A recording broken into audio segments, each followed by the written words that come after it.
سو ہمایوں کیا ہمیں واقعی یہ مبارکباد دینی چاہیے جیسے گورنمنٹ بھی سیلیبریٹ کرتی ہے کہ شکر ہے کہ آئی ایم ایف کا پروگرام جو ہے we got another bail out package, یہی مسئلے کا حل ہے یا مزید مسائل میں ہم جا رہے ہیں جیسے کہ ہم ہمیشہ جاتے ہیں؟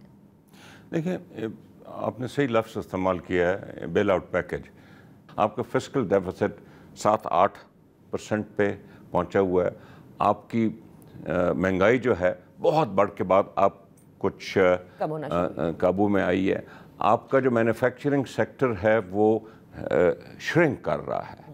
آپ کی انڈسٹری شرنک کر رہی ہے.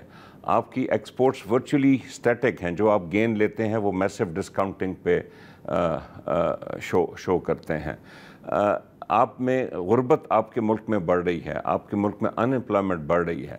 تو میں یہ پوچھنا چاہتا ہوں کہ وہ کون سے اسٹرکچرل ریفارمز ہیں جس کا آپ ہر پروگرام کے ساتھ ہم سنتے ہیں کہ اسٹرکچرل ریفارمز ہوں گے، اور ہر پروگرام کے ساتھ اب سنتے ہیں کہ آخری پروگرام ہوگا. بالکل یہ اسٹرکچرل ریفارمز ڈیفائن کیے جائیں. اور میں اخباروں میں آج کل آرٹیکل لکھ رہا ہوں کہ واٹ آر اسٹرکچرل ریفارمز.